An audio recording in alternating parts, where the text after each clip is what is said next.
Good morning everyone. ನಮ್ಮ ಹೊಸ ಮನೆಯಲ್ಲಿ ಅನದರ್ ಪೀಸ್ಫುಲ್ ಡೇ ಸ್ಟಾರ್ಟ್ ಆಗಿದೆ. ಮಾರ್ನಿಂಗ್ ಕಾಫಿಯಿಂದ ನನ್ನ ಡೇ ಸ್ಟಾರ್ಟ್ ಮಾಡ್ತಾಯಿದ್ದೀನಿ. ಹೊಸ ಮನೆ ಹೊಸ ವೈಬ್ಸ್ ಅಂತಾರಲ್ಲ ಆ ಥರ. ತುಂಬ ದಿನಗಳಿಂದ ಕಂಬ್ಯಾಕ್ ಮಾಡೋಣ, ವೀಡಿಯೋಸ್ ಮಾಡೋಣ ಅಂತ ಅಂದ್ಕೊಳ್ತಾ ಇದ್ದೆ. ತುಂಬ ಹೆಕ್ಟಿಕ್ ಶೆಡ್ಯೂಲ್ ಆಗಿಬಿಟ್ಟಿತ್ತು ನಂದು. ಇವಾಗ ಹೊಸ ಮನೆ ಶಿಫ್ಟ್ ಆದಮೇಲೂ ತುಂಬಾ ಕೆಲಸಗಳಾಗಿರ್ಬೋದು, ಒಬ್ಬಳೇ ಶಿಫ್ಟ್ ಮಾಡ್ಕೊಳೋದಾಗಿರ್ಬೋದು, ಎಲ್ಲದನ್ನು ಸಾರ್ಟ್ಔಟ್ ಮಾಡೋದು ತುಂಬಾ ಕಷ್ಟ ಆಯಿತು.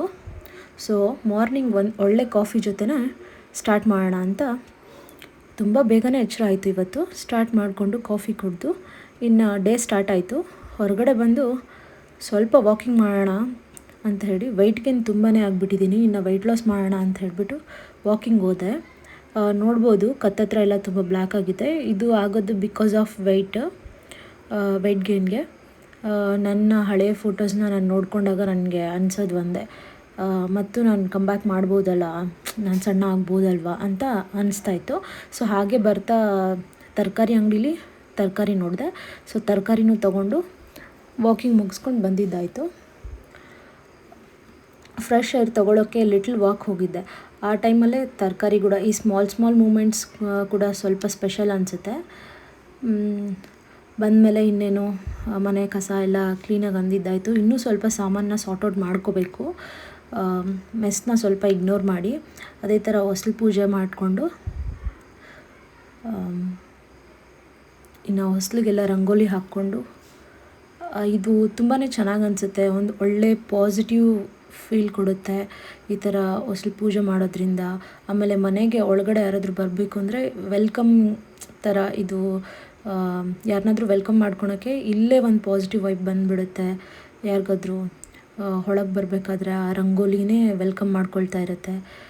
ಸೊ ಅದಕ್ಕೋಸ್ಕರ ನಮ್ಮ ಹಿರಿಯರು ಸುಮ್ಮನೆ ಮಾಡಿಲ್ಲ ಅಲ್ವಾ. ನಾನು ಯಾಕಿದು ಹಾಕಬೇಕಾದ್ರೆ ತುಂಬಾ ಗಾಳಿ ಬರ್ತಾಯಿತ್ತು ವಿಂಡೋಯಿಂದ. ಸೊ ಹಾಗಾಗಿ ರಂಗೋಲಿ ಸ್ವಲ್ಪ ಆ ಕಡೆ ಈ ಕಡೆ ಆಗ್ತಾಯಿತ್ತು. ಹಾಗೆ ಹಾಕೋದನ್ನು ಬಿಟ್ಟು ತುಂಬ ದಿನಗಳೇ ಆಗೋಗಿತ್ತು. ಮತ್ತು ಇವತ್ತು ಸ್ಟಾರ್ಟ್ ಮಾಡಿದ್ದಕ್ಕೆ ಒಂಥರ ಥೆರಪಿ ಥರ ಫೀಲ್ ಆಗ್ತಾಯಿತ್ತು ನನಗೆ. ಮರ್ತಂಗೆ ಆಗಿಬಿಟ್ಟಿತ್ತು ಆ್ಯಕ್ಚುಲಿ. ಆದರೂ ಟ್ರೈ ಮಾಡಿದ್ದೀನಿ ಎಷ್ಟಾಗುತ್ತೋ ಅಷ್ಟು ರಂಗೋಲಿನ. ಸುಮ್ಮನೆ ಚುಕ್ಕಿ ಇಲ್ದಿರ ಅದೇ ಥರ ಫ್ರೀ ಹ್ಯಾಂಡಾಗಿ ಹಾಕಿರೋದು. ಇನ್ನೂ ಹೊಸ ಹೊಸ ರಂಗೋಲಿ ಡಿಸೈನ್ಸ್ ಆಗಿರ್ಬೋದು ಇನ್ಮೇಲೆ ನನ್ನ ವ್ಲಾಗಲ್ಲಿ ನೋಡ್ತಾ ಹೋಗ್ತೀರಾ. ತುಂಬ ಕನ್ಸಿಸ್ಟೆನ್ಸಿ ಮೇಂಟೈನ್ ಮಾಡಬೇಕು ಅಂತ ಅಂದ್ಕೊಂಡಿದ್ದೀನಿ ಈ ಸಾರಿ. ಮಿಸ್ ಮಾಡಲ್ಲ ಅಂದ್ಕೊಳ್ತೀನಿ. ಹಾಗೆ ಒಂದು ಕ್ವಿಕ್ ಶವರ್ನ ತಗೊಂಡು, clean home, calm mind, honestly best feeling ಅಲ್ವಾ. ನೆಕ್ಸ್ಟ್ ಟಿಫನ್ಗೆ ರೆಡಿ ಮಾಡ್ತಾಯಿದ್ದೀನಿ. ಇನ್ನೇನು ಸನ್ಸ್ಕ್ರೀನ್ ಹಾಕ್ಕೊಳ್ತಿದ್ದೀನಿ. ಇದನ್ನೊಂದೇ ಯೂಸ್ ಮಾಡ್ತಾಯಿದ್ದೀನಿ ಈಗ ಸದ್ಯಕ್ಕೆ. ಮನೇಲಿರಲಿ ಆಚೆ ಹೋಗಲಿ ಸನ್ಸ್ಕ್ರೀನ್ ಈಸ್ ಮಸ್ಟ್ ಅಂತ ಹೇಳ್ತೀನಿ.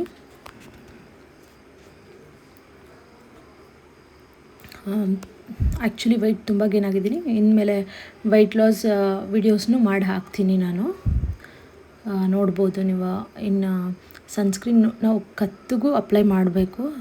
ಸೊ ದಟ್ ನಮ್ಮ ಫೇಸು ಕತ್ತನ್ನ ಒಂದೇ ಥರ ಟ್ರೀಟ್ ಮಾಡಬೇಕು. ಇನ್ನು ಹೆಡ್ ಬಾತ್ ಮಾಡಿರೋದ್ರಿಂದ ಅಂದ್ಕೊಳ್ತಾ ಇದ್ದೆ ಹೇರ್ ಡ್ರೈ ಮಾಡೋಣ ಅಂತ. ಸ್ವಲ್ಪ ಟೈಮ್ ಇರಲಿಲ್ಲ. ಅದಾದಮೇಲೆ ಹೇರ್ ಡ್ರೈ ಮಾಡಿದ್ರೆ ಆಯಿತು ಅಂತ ಅಂದ್ಕೊಂಡು, ನೆಕ್ಸ್ಟ್ ಇವಾಗ ನಾವು ಕಿಚನ್ ಟೈಮ್ ಅಂತಲೇ ಹೇಳ್ಬೋದು. Today tiffin simple and tasty food prepare ಮಾಡ್ತಾಯಿದ್ದೀನಿ. ಕುಕ್ಕಿಂಗ್ ನನಗೆ ಥೆರಪಿ ಥರ ಫೀಲ್ ಆಗ್ತಾಯಿದೆ. ಆಬ್ವಿಯಸ್ಲಿ ಫ್ರೆಶ್ ವೆಜಿಟೇಬಲ್ಸ್ ಅಂದರೆ ಆಟೋಮೆಟಿಕ್ಕಾಗಿ ಅಡುಗೆ ಮಾಡೋಕ್ಕೆ ಮೂಡ್ ಬಂದುಬಿಡುತ್ತೆ ಅಂತ ಹೇಳ್ಬೋದು. ಇನ್ನು ನನ್ನ ಕಂದಮ್ಮ ಎದ್ದು ಮುಖ ತೊಳ್ಕೊಂಡು ಬ್ರಷ್ ಮಾಡಿ ಫ್ರೆಶ್ ಅಪ್ ಆಗಿ ಇನ್ನೇನು ಡೈರೆಕ್ಟ್ ಟಿಫನ್ ಮಾಡ್ತಾಯಿದ್ದಾರೆ. ಅವ್ರ ಪಪ್ಪನ ಜೊತೆ ನನ್ನ ಜೊತೆ ಕೂತ್ಕೊಂಡು. ಅವರು ಸೆಲ್ಫ್ ಫೀಡಿಂಗ್ ಮಾಡ್ಕೊಳ್ತಾರೆ. ಅವರಷ್ಟಕ್ಕೆ ಅವರೇ ತಿಂತಾರೆ ತುಂಬ ದಿನಗಳಿಂದನೇ. ನನ್ನ ಬಾಟ್ಲಲ್ಲಿ ಬಂದು ನೀರು ಕುಡಿತಿದ್ದಾರೆ, ಅವ್ರ ಬಾಟ್ಲಲ್ಲೂ ಕುಡಿತಾರೆ. ಹೀಗೆ ಅಲ್ವಾ ಮಕ್ಕಳು. ಇನ್ನೂ ಇವಳ ಜೊತೆ ಲಿಟ್ಲ್ ಮೂಮೆಂಟ್ಸ್ನ ಎಂಜಾಯ್ ಮಾಡಿರೋ ಕ್ಲಿಪ್ಪಿಂಗ್ಸ್ನ ಆ್ಯಡ್ ಮಾಡಬೇಕು ಅಂತ ಅಂದ್ಕೊಂಡಿದ್ದೀನಿ. ನೆಕ್ಸ್ಟ್ ಏನಂತಂದರೆ, ಲಾಸ್ಟ್ ಟೈಮ್ ನಾನು ಸ್ಟ್ರೈಟ್ನಿಂಗ್ ಮಾಡಿಸಿದ್ದೆ ಅಲ್ವಾ, ಅದು ಆಲ್ಮೋಸ್ಟ್ ಹೋಗಿದೆ, ಹಾಳಾಗಿದೆ ಅಂತಲೇ ಹೇಳ್ಬೋದು. ಮುಂದೆ ಎಲ್ಲ ಕರ್ಲ್ಸ್ ಬಂದುಬಿಟ್ಟಿದ್ದಾವೆ, ಫುಲ್ ಹೇರ್ಸ್ ಎಲ್ಲ, ಬೇಬಿ ಹೇರ್ ಎಲ್ಲ ಗ್ರೋತ್ ಆಗಿಬಿಟ್ಟಿದೆ. ಬೇಬಿ ಹೇರ್ ಗ್ರೋತ್ ಆಗಿರೋದಕ್ಕೆ ಅದು ಒಂಥರ ನಾನು ಕಟ್ ಮಾಡಿದ್ದೀನಿ ಅನ್ನೋ ಥರ ಕಾಣಿಸ್ತಾ ಇದೆ. ಆ್ಯಕ್ಚುಲಿ ನನಗೆ ಇಷ್ಟ ಇಲ್ಲ ಕರ್ಲ್ಸು. ನೋಡೋಣ ನೆಕ್ಸ್ಟ್ ಮೇ ಬಿ ಸ್ಟ್ರೈಟ್ನಿಂಗ್ ಮಾಡಿಸಿದ್ರೆ ಫ್ಯೂಚರಲ್ಲಿ ಐ ವಿಲ್ ಅಪ್ಡೇಟ್ ವಿಡಿಯೋ ಆಗಿರಲಿ, ಹೇಗೆ ನಾವು ಮನೆಯಲ್ಲೇ ಸ್ಟ್ರೈಟ್ನಿಂಗ್ ಮಾಡ್ಕೋಬೋದು ಅಥವಾ ಹೇರ್ ಸ್ಪಾ ಆ ಥರ ಮನೆಯಲ್ಲೇ ಮಾಡ್ಕೋಬೋದು ಅಂತ ಅದನ್ನು ನಾನು ವಿಡಿಯೋದಲ್ಲಿ ತಿಳಿಸ್ಕೊಡ್ತೀನಿ. ಸೊ ನೆಕ್ಸ್ಟ್ ತರಕಾರಿ ಎಲ್ಲ ಮಾರ್ನಿಂಗ್ ಜೋಡಿಸ್ಕೊಳಕ್ಕಾಗಿರಲಿಲ್ಲ, ಒಂದು ಸ್ವಲ್ಪ ರೆಸ್ಟ್ ಮಾಡಿ ಮತ್ತು ಲಂಚ್ ಪ್ರಿಪ್ರೇಷನ್ಗೆ, ಆಫ್ಟರ್ನೂನ್ ಲಂಚ್ ಪ್ರಿಪ್ರೇಷನ್ಗೆ ನಾನು ರೆಡಿ ಆದೆ. ಇಲ್ಲಿ ಜೋಳದ ರೊಟ್ಟಿ, ಹೀರೆಕಾಯಿ ಪಲ್ಯ ಮತ್ತು ವೆಜಿಟೇಬಲ್ ಸಾಂಬಾರ್, ರೈಸ್ ಮಾಡಿದೆ. Healthy home made food hits different ಅಲ್ವಾ. ಸ್ವಲ್ಪ ನರ್ವಸ್ ಆಗ್ತಿದ್ದೀನಿ ವೀಡಿಯೋಗೆ ವಾಯ್ಸ್ ಓವರ್ ಕೊಡಬೇಕಾದ್ರೆ. ಕುಕ್ಕಿಂಗ್ ಶಾರ್ಟ್ಸ್ ಆಗಿರ್ಬೋದು, ರೆಸಿಪಿ ವಿಡಿಯೋ ಕೂಡ ಶೂಟ್ ಮಾಡಿದೆ. One day I look back at the small moments and smile ಅಂತ ಹೇಳ್ಬೋದು. ಹಾಗೆ ಸ್ವಲ್ಪ ಅಂದರೆ ಈ ಮನೆಗೆ ಬಂದಾದಮೇಲೆ ಗ್ರಾಸರೀಸ್ನ ಫಿಲ್ ಮಾಡ್ಕೊಳಕ್ಕಾಗಿರಲಿಲ್ಲ, ಹೇಗಿರುತ್ತೋ ಹಾಗೆ ಸಾರ್ಟ್ ಔಟ್ ಮಾಡಿಬಿಟ್ಟಿದ್ದೀನಿ. ಎಷ್ಟಾಗುತ್ತೋ ಅಷ್ಟು ರೀಸ್ಟಾಕ್ ಮಾಡ್ಕೊಳೋದಾಗಿರಲಿ, ಇದು ಮಾಡೋದಾಗಿರಲಿ, ಆವಾಗವಾಗ ನನ್ನ ಕೆಲಸದ ಜೊತೆಗೆ ಅದನ್ನು ಹಾಕ್ಕೊಳೋದಾಗಿರಲಿ, ಈ ಥರ ಮಾಡ್ಕೊಂಡು ಇದು ಮಾಡ್ತೀನಿ. ಕೆಳಗಡೆ ಎಲ್ಲ ಸಾಮಾನು ಹಾಗೆ ಇದೆ, ಮೆಸ್ಸಡಪ್ ಆಗಿದೆ. ಸ್ವಲ್ಪ ಸ್ವಲ್ಪನೇ ಮಾಡ್ಕೊಳ್ತಾ ಇದ್ದೀನಿ ಕೆಲಸಗಳನ್ನ. ಇಲ್ಲಿ ಹೀರೆಕಾಯಿ ಪಲ್ಯ ಹಾಗೆ ಸಾಂಬಾರನ್ನ ಹೇಗೆ ಮಾಡ್ತಾಯಿದ್ದೀನಿ ಅಂತ ತೋರಿಸ್ತೀನಿ ನಿಮಗೆ ವಿಡಿಯೋದಲ್ಲಿ. ಶೆಕೆಗೆ ಅಂದರೆ ಅಡುಗೆ ಮಾಡಬೇಕಾದ್ರೆ ಶೆಕೆ ತಡೆಯೋಕ್ಕಾಗ್ದಿರ ಅದು ಡ್ರೆಸ್ ಬಂದು ಕಂಫರ್ಟ್ ಇರಲಿಲ್ಲ, ಸೊ ಕಾಟನ್ ಟಾಪ್ ಹಾಕ್ಕೊಂಡು ಇನ್ನು ಅಡುಗೆ ಸ್ಟಾರ್ಟ್ ಮಾಡಿದೆ. ಇವಳಿಗೆ, ನನ್ನ ಮಗಳಿಗೆ ಏನು ಅಂದರೆ ತರಕಾರಿ ತಿನ್ನೋ ಅಭ್ಯಾಸ ಇದೆ. ಹೇಗೆ ಅಂತಂದರೆ ಹಸಿ ತರಕಾರಿ ಎಲ್ಲ ಇಷ್ಟಪಟ್ಟು ತಿಂತಾರೆ ಅವರು. ಸೊ ಸೌತೆಕಾಯಿ ಆಗಿರ್ಬೋದು ಇದೆಲ್ಲ, ಹಾಗೆ ಅವ್ರಿಗೂ ಸ್ವಲ್ಪ ಕಟ್ ಮಾಡಿ ಕೊಟ್ಟಿದ್ದಾಯಿತು. ಇಲ್ಲಿ ಸಾಂಬಾರಿಗೆ ಬೇಳೆ ಹಾಕ್ಕೊಂಡು ಎಲ್ಲ ತರಕಾರಿ ಹಾಕಿಬಿಟ್ಟು ಸಾಂಬಾರು ಮಾಡ್ಕೊಳ್ತಾ ಇದ್ದೀನಿ. ಆ್ಯಕ್ಚುಲಿ ನಮ್ಮ ಮನೇಲಿ ಸಾಂಬಾರಿಗೆ ಬೀನ್ಸ್ ಆಗಿರ್ಬೋದು, ಕ್ಯಾರೆಟ್ ಆಗಿರ್ಬೋದು, ಆಲೂಗಡ್ಡೆ ಆಗಿರ್ಬೋದು, ಇದಿಲ್ಲ ಅಂತಂದರೆ ನಮ್ಮ ಮನೇಲಿ ಸಾಂಬಾರೇ ಅಲ್ಲ ಅಂತ ಅನ್ನಂಗೆ ಫೀಲ್ ಕೊಟ್ಬಿಡುತ್ತೆ. ಎವ್ರಿ ಟೈಮ್ ನಮಗೆ ತರಕಾರಿ ಇರಲೇಬೇಕು ಸಾಂಬಾರಲ್ಲಿ. ಸೊ ನನ್ನ ಮಗಳಿಗೂ ಅದು ಚಿಕ್ಕ ವಯಸ್ಸಿಂದ ಅಭ್ಯಾಸ ಆಗೋಯಿತು. ಅಂದರೆ ಅವಳು ಜಸ್ಟ್ 8-9 ಮಂತ್ಸಿಂದ ನಾವು ಚೆನ್ನಾಗಿ ಅವಳಿಗೆ ಊಟಕ್ಕೆ ಇದು ಮಾಡಬೇಕಾದ್ರೆ ಆವಾಗಿಂದ ಸ್ವಲ್ಪ ಅಭ್ಯಾಸ ಆಯಿತು. ಅವಳು ತರಕಾರಿ ಎಲ್ಲ ಇಷ್ಟಪಟ್ಟು ತಿಂತಾಳೆ. ಸೊ ದಟ್ ಅವಳಿಗೋಸ್ಕರನೂ ನಾವು ತರಕಾರಿನ ಸಾಂಬಾರಲ್ಲಿ ಆ್ಯಡ್ ಮಾಡ್ತಾಯಿದ್ದೀವಿ ಫಸ್ಟಿಂದನೂ ಅಷ್ಟೇ. ಈವನ್ ನಾನು ಉಪ್ಪಿಟ್ಟು ಮಾಡೋ ರೆಸಿಪಿ ಹಾಕ್ತೀನಿ ನಿಮಗೆ, ಯಾರಿಗೆಲ್ಲ ಇಷ್ಟ ಆಗಲ್ವೋ ಈ ಥರ ಮಾಡ್ಕೊತೀನಿ ಅಂತ, ಅದರಲ್ಲೂ ಎಲ್ಲ ಥರ ತರಕಾರಿಗಳನ್ನ ಹಾಕಿ ಉಪ್ಪಿಟ್ಟನ್ನು ಮಾಡ್ತೀನಿ ನಾನು. ಏನು ಯಾರೂ ಮಾಡ್ದಿರೋದನ್ನ ಹೊಸದಾಗಿ ಮಾಡ್ತಾಯಿಲ್ಲ, ಬಟ್ ಒಬ್ಬೊಬ್ಬರ ಅಡುಗೆ ಒಬ್ಬೊಬ್ಬರ ಥರ ಡಿಫ್ರೆಂಟ್ ಇರುತ್ತಲ್ವಾ. ರೊಟ್ಟಿ ಎಣ್ಣೆಗಾಯಿ ಪಲ್ಯ ಆದಮೇಲೆ ಏನು ಹೇಳೋದು, ಚಟ್ನಿ ಪುಡಿ ಇಲ್ಲ ಅಂದರೆ ಹೇಗೆ. ಆ್ಯಕ್ಚುಲಿ ಪಲ್ಯಕ್ಕೆ ಶೇಂಗಾ ಪುಡಿ ಬೇಕಾಗಿತ್ತು. ನಾನು ಇದನ್ನು ಫ್ರೈ ಮಾಡ್ಕೊಂಡಿದ್ದು ನೆಕ್ಸ್ಟ್ ಸೆಕೆಂಡೇ ಕರೆಂಟ್ ಹೊರ್ಟೋಯ್ತು. ಸೊ ಹಾಗೆ ಕುಟಾಣಿಯಲ್ಲಿ ಒಂದು ಸ್ವಲ್ಪ ಕುಟ್ಕೊಂಡು ಇದು ಒಂಥರ ಸಿಕ್ಕಾಪಟ್ಟೆ ಟೇಸ್ಟಿಯಾಗಿದೆ ಗೊತ್ತಾ. ಪಲ್ಯ ಸಿಕ್ಕಾಪಟ್ಟೆ ಚೆನ್ನಾಗಿ ಬಂದಿದೆ. ಮೇ ಬಿ ಇದನ್ನು ಕೈಯಲ್ಲಿ ಕುಟ್ಟಾಕಿದ್ದಕ್ಕೋ ಏನೋ ಗೊತ್ತಿಲ್ಲ.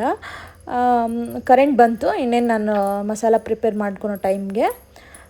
ಇಲ್ಲಿ ನಾನು ಅರಿಶಿನ ಪುಡಿ, ಖಾರ ಪುಡಿ, ಉಪ್ಪು, ಗರಂ ಮಸಾಲೆ, ಸಾಂಬಾರು ಪೌಡರು, ಹುಣಸೆಹಣ್ಣು, ಆಮೇಲೆ ಹುಚ್ಚೆಳ್ಳು ಪೌಡರ್ ಆಗಿರ್ಬೋದು, ಟೊಮ್ಯಾಟೊ, ಈರುಳ್ಳಿ ಇಷ್ಟನ್ನು ಹಾಕ್ಕೊಂಡು ಸ್ವಲ್ಪ ನೀರು ಹಾಕ್ಕೊಂಡು ಮಿಕ್ಸ್ ಮಾಡ್ಕೊಳ್ತೀನಿ. ಅದು ಫೈನ್ ಪೇಸ್ಟ್ ಆಗಿದ್ದರೆ ಇನ್ನೂ ಚೆನ್ನಾಗಾಗಿರೋದು. ಹಂಗೆ ಮಾಡಿಕೊಂಡು ನೆಕ್ಸ್ಟು ಹೀರೆಕಾಯಿನ ಕಟ್ ಮಾಡಿಕೊಂಡು ಅದರೊಳಗಡೆ ಎಲ್ಲ ಫಿಲ್ ಮಾಡ್ಕೊಂಡು ಡೈರೆಕ್ಟ್ ಎಣ್ಣೆ ಹಾಕಿಬಿಟ್ಟು ಬಾಣಲಿಗೆ ಹಾಕಿ ಏನು ಸ್ಟಫಿಂಗ್ ಎಲ್ಲ ಉಳಿದಿರುತ್ತಲ್ಲ ಅದನ್ನೆಲ್ಲ ಮೇಲೆ ಹಾಕಿ ಒಂದು ಸ್ವಲ್ಪ ನೀರು ಹಾಕಿ ಮುಚ್ಚಿಬಿಟ್ರೆ ಲಿಡ್ನ ಒಂದು 10 to 20 ಮಿನಿಟ್ಸಲ್ಲಿ ತುಂಬ ಸಖತ್ತಾಗಿ ಜ್ಯೂಸಿಯಾಗಿ ಚೆನ್ನಾಗಿ ಬೆಂದಿರುತ್ತೆ. ಹಾಗೆ ಸಾಂಬಾರಿಗೆ ಒಗ್ಗರಣೆ ಹಾಕಬೇಕಿತ್ತು. ನಾನು ದೊಡ್ಡ ಪಾತ್ರೆಯಲ್ಲಿ ಹಾಕ್ತೀನಿ ಯಾವಾಗೂ. ಇನ್ನೊಂದು ಸರಿ ಟೊಮ್ಯಾಟೊ ಕಟ್ ಮಾಡಿ ಹಾಕಿ. ಇವತ್ತು ಸಿಕ್ಕಾಪಟ್ಟೆ ಕೆಲಸ ಇರೋದ್ರಿಂದ ಹಾಗೆ ಮಾಡ್ತಾಯಿದ್ದೀನಿ. ಸಾಂಬಾರಿಗೆ ಒಗ್ಗರಣೆ ಹಾಕ್ಬಿಟ್ಟು ಲಾಸ್ಟಲ್ಲಿ ಒಂದು ಸ್ವಲ್ಪ ಬೆಲ್ಲ ಆ್ಯಡ್ ಮಾಡಿದೆ. ನೋಡ್ಬೋದು ಪಲ್ಯ ತುಂಬ ಚೆನ್ನಾಗಿ ಬಂದಿದೆ ಟೆಕ್ಸ್ಚರು. ನೋಡ್ತಾ ಇದ್ದರೆ ಬಾಯಲ್ಲಿ ನೀರು ಊರ್ತಾ ಇದೆ, ಅಷ್ಟೊಂದು ಚೆನ್ನಾಗಿ ಬಂದಿದೆ. ಹಾಗೆ ಸಾಂಬಾರು ಕೂಡ ಇನ್ನೇನು ಚೆನ್ನಾಗಿ ಕುದಿ ಬಂತು. ಅಷ್ಟರೊಳಗೆ ಹಿಟ್ಟನ್ನ ಎಲ್ಲ ರೆಡಿ ಮಾಡಿಕೊಂಡು ಜೋಳದ ರೊಟ್ಟಿನ ರೆಡಿ ಮಾಡಿಬಿಟ್ಟೆ. ಆಲ್ಮೋಸ್ಟ್ ನಾನು ಜೋಳದ ರೊಟ್ಟಿ ಮಾಡೋ ಟೈಮ್ಗೆ 2 o'clock ಆಗಿತ್ತು. ಇನ್ನು ನಾವು ಊಟ ಮಾಡೋಷ್ಟ್ರಿಗೆ 3 ಆಗೋಯಿತು. ಆ್ಯಕ್ಚುಲಿ ನಮ್ಮ ಮನೆಯವ್ರು ಬಂದಿದ್ದೆ 2:30ಗೆ. ಅಷ್ಟೊತ್ತಿಗೆ ಊಟ ಆಯಿತು. ಇನ್ನು ಈವ್ನಿಂಗ್ ತುಂಬ ಟಯರ್ಡ್ ಆಗಿದ್ದೀನಿ. ಬಟ್ ಕ್ಲೀನಿಂಗ್ ಇದ್ರೇ ಅಲ್ವಾ ಎಲ್ಲ ಒಂದು ಸರಿ ರೋಟೀನೆಲ್ಲ ಸೆಟಪ್ ಆಗೋದು. ಹಾಗೆ ಮಧ್ಯಾಹ್ನ ನ್ಯಾಪ್ ತೊಗೊಂಡ್ಬಿಟ್ಟಿದ್ದೆ. ಸೊ ಹಾಗಾಗಿ ಎದ್ಮೇಲೆ ಒಂದು ರೌಂಡ್ ಎಲ್ಲ ಮನೇನ ಕ್ಲೀನ್ ಮಾಡಿಕೊಂಡು ಈವ್ನಿಂಗೆಲ್ಲ ಏನೇನು ಉಳಿದಿತ್ತು ಅದನ್ನೆಲ್ಲ ಪಾತ್ರೆಗೆ ಹಾಕಿಟ್ಟು ನೆಕ್ಸ್ಟ್ ಒಂದು ಸ್ವಲ್ಪ ಕಾಫಿ ಮಾಡ್ಕೊಂಡು ಕುಡಿದು ಆಮೇಲೆ ನನ್ನ ಮಗಳಿಗೂ ಸ್ವಲ್ಪ ಟೈಮ್ ಕೊಡಬೇಕು ಅಲ್ವಾ. ಸೊ ಹಾಗಾಗಿ ಮೇಡಮ್ ಅವರು ತುಂಬಾ ಹಠ ಮಾಡ್ತಾಯಿದ್ರು. ಇನ್ನು ಸ್ಕ್ರೀನ್ ಏನು ಕೊಡೋದು ಬೇಡ, ಅಂದರೆ TV ಆಗಿರಲಿ ಮೊಬೈಲ್ ಆಗಿರಲಿ ಬೇಡ ಅಂತ ಹೇಳಿಬಿಟ್ಟು ಅವಳಿಗೆ ಕಲರ್ ಮಾಡೋದು ಅಂದರೆ ತುಂಬಾ ಇಷ್ಟ ಆ್ಯಕ್ಚುಲಿ. ಸೊ ಹಾಗಾಗಿ ಕಲರ್ ಮಾಡ್ತೀನಿ ಅಂತ ಹಠ ಮಾಡ್ತಾಯಿದ್ಲು. ಕಲರ್ಸ್ ಕೇಳ್ತಾಯಿದ್ಲು. ಇನ್ನು ನಾನೇ ಕಲರ್ದು ಪ್ಯಾಲೆಟ್ ಕೊಟ್ಬಿಟ್ಟು ಸರಿ ಮಾಡು ಬಂಗಾರಿ ಅಂತ ಕೊಟ್ಟು ಕೂರಿಸ್ದೆ. ತುಂಬಾ ಇಂಟ್ರೆಸ್ಟ್ ತೋರಿಸ್ತಾಳೆ ಅವಳು ಕಲರಿಂಗೆಲ್ಲ ಮಾಡೋದ್ರಲ್ಲಿ. ಸೊ ಹಾಗಾಗಿ ಇನ್ನು ಡೇ ಎಂಡ್ ಆಗೋ ಮುಂಚೆ ಕಿಚನ್ ಕ್ಲೀನ್ ಮಾಡಿದ್ದಾಯಿತು. Tired but happy kind of a day ಅಂತ ಹೇಳ್ಬೋದು. ಸೊ ಇವಾಗ ನಾನು ಕೂತ್ಕೊಂಡು ಅವಳ ಜೊತೆ ಪೇಂಟಿಂಗ್ ಮಾಡೋಕ್ಕೂ ಆಗ್ತಿಲ್ಲ, ಅಷ್ಟೊಂದು ಟೈರ್ಡ್ ಆಗಿದ್ದೀನಿ. ಇನ್ನೇನು ಮಾಡೋಕ್ಕಾಗಲ್ಲ. ಐ ಹೋಪ್ ಎಲ್ರಿಗೂ ಈ ವಿಡಿಯೋ ಇಷ್ಟ ಆಗಿದೆ ಅಂತ ಅಂದ್ಕೊಳ್ತಾ ಇದ್ದೀನಿ. Thank you for spending this time with me. See you in the next vlog. ನೋಡ್ಬೋದು ಅವಳು ಎಷ್ಟು ಇಂಟ್ರೆಸ್ಟ್ ಕೊಟ್ಟು ಪೇಂಟ್ ಮಾಡ್ತಾಯಿದ್ದಾಳೆ. ಸ್ವಲ್ಪ ನಾವು ಮಾಡಿ ತೋರಿಸಿದ್ರೆ ಆಮೇಲೆ ಅವರು ಮಾಡ್ತಾರೆ. ಅದರಲ್ಲೂ ಅವಳಿಗೆ ರೆಡ್ ಕಲರ್ ಅಂದರೆ ತುಂಬಾ ಇಷ್ಟಪಡ್ತಾಳೆ. ನಾನು ಹೇಳ್ತಾ ಇದ್ದೀನಿ ಏನು ಅಂದರೆ ಕೈಯಿಂದ ಮಾಡಿ ಅಂತ. ಅವ್ರು ಕೇಳ್ತಾ ಇಲ್ಲ. ಆ್ಯಕ್ಚುಲಿ ಕೈಯಿಂದ ಅಲ್ಲ, ಸಾರಿ, ಬ್ರಷಿಂದ ಮಾಡಿ ಅಂತ ಹೇಳ್ತಾ ಇದ್ದೀನಿ. ಅವರು ಮಾತು ಕೇಳ್ತಾ ಇಲ್ಲ. ನನ್ನ ಕೈ ಬೆರಳಿಂದನೇ ಮಾಡ್ತೀನಿ ಅಂತ ಅವರು ಬೆರಳೆಲ್ಲ ಟಚ್ ಮಾಡ್ಕೊಂಡು ಮಾಡ್ತಾಯಿದ್ರು. ಹೇಗೋ ಒಂದು ಐ ಹೋಪ್ ಈ ವಿಡಿಯೋ ಎಲ್ಲರೂ ಇಷ್ಟಪಟ್ಟಿದ್ದೀರಾ ಅಂತ ಭಾವಿಸ್ತಾ ಬಾಯ್.